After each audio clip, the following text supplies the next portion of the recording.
we have had people write in on constipation being an issue. And you definitely help people in this area. Um, what do you say to people, first of all, for dealing with this? It sucks, it's embarrassing, it's uncomfortable, it can even be painful. And what are some solutions that have worked for the people that you're helping? Absolutely. Well, constipation was a big issue for me. And for people, I kind of look at these four areas. So it's number one, balancing the gut, making sure your microbiota is really good, eating enough fiber, but coupled with that is drinking enough water. See, a lot of us can eat tons of fiber, but what happens is fiber is basically, it kind of just puffs up in your colon, and now you need the water to flush it out. So if you're eating all of that puffed up, the stuff that gets puffy in your colon, but you don't have enough water to push it out, it can hurt. Like, I went plant based and I'm eating all this fiber, but I'm still constipated. I'm worse now. Well, honey, have you been drinking Mm-hmm. enough water? Mm-hmm. And then the fourth thing is avoiding certain foods, the processed foods. Can definitely hurt. White bread can really constipate you. The meats, the cheeses, all these things are constipating. Um, and then Is that because they don't have fiber? there are a lot of things. Processed food is just never a good idea. It's never a good idea, and it's very, very void of fiber. So you're taking stuff in, but you're not taking stuff that's going to actually help you go. And so that's why you have to eat the plant foods to help you go. That's one of the things you could do, right?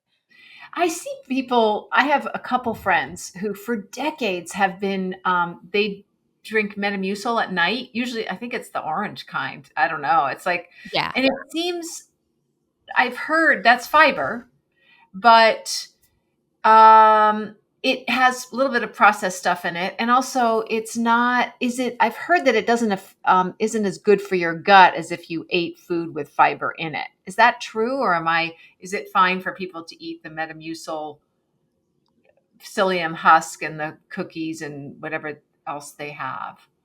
Really, if you haven't gone to the bathroom in some time, do whatever you have to get it out.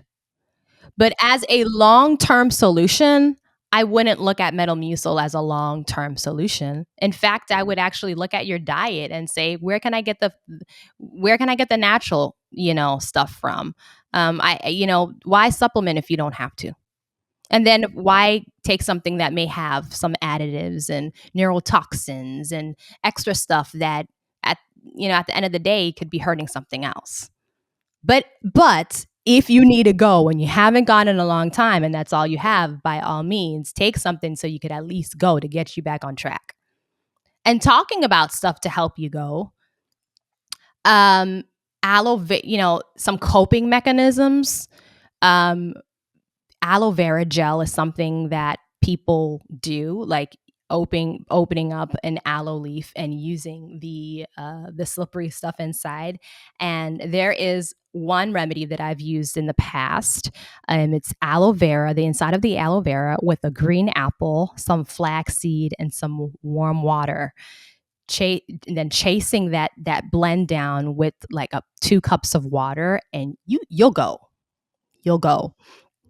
I used to use aloe vera nightly. I would just take a swig of the gel because I struggled with constipation in my 30s, and How did that help you? oh, fine. I guess I didn't struggle with it because I just took 2 swigs of aloe vera gel and not the juice, the gel, Yeah. and that was that. And I think what it does is I think it coats the your colon and your intestines to make everything just go through easier. That's my theory. I don't know if that's true. No, I'm with you on that theory. I mean, someone could probably correct us, but what I do know is when you take the inside of the aloe vera leaf, you'll go. And some people don't do it. I'm not saying you have to do it, but it's if you wanted to try it out, you could. Potassium is going to be great. Senna, you're going to find it in a lot of pills to help you go to the bathroom. My only concern with senna, even though it helps you to go, is it can give you cramps. So if you're going to use senna, be gentle and start with a little bit because it could really hurt. Slippery elm is great. Psyllium husk, you could try that as well.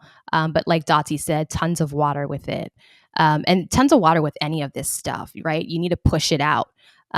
Exercise is really going to play a huge role in making sure you stimulate the muscles down there to help you actually go. Some good stretches, even taking your hands and putting them on your abdominal muscles and like massaging the area after you've had that aloe or after you drink, that water. It's going to help get things going, stimulate some peristalsis. And then when you're in the bathroom, you could even use a little footstool. So put your feet on top of the footstool, and it's going to help you push the stuff out better that way. So those are some things that you could do. I'm a proponent of magnesium. I do take a lot of magnesium, and it's probably why I don't have any constipation issues for years now. And I think it's because I regularly take magnesium. Yes, magnesium is great. Do you guys know the product Calm? I think it's Yes. magnesium citrate. Yeah. My mom uses that. Yeah. So Calm is magnesium, and magnesium is great just in general, but it's really good to help you go to the bathroom as well, and that's something that I've referred to people, and people have had great success with. I know one lady, she's like, I can't go to sleep without drinking my Calm, and she puts it in her water, and it fizzes up, and she drinks it, and she's able to go in the morning. So it's something people could do as well. So yeah, I totally see why the magnesium would help. Now, you mentioned foods with potassium. We all know bananas, but I've heard you say that there are other foods that have higher potassium than bananas. Oh yeah, I mean, you could look at prunes, you could look at Swiss chard. Potatoes even have more potassium than bananas. Beans, watermelon, the leafy greens, spinach, like the whole plant family, you know. Not the whole plant family, but the plants have a lot of good stuff. And when you're eating plants all the time, you don't even realize how much good stuff you're getting.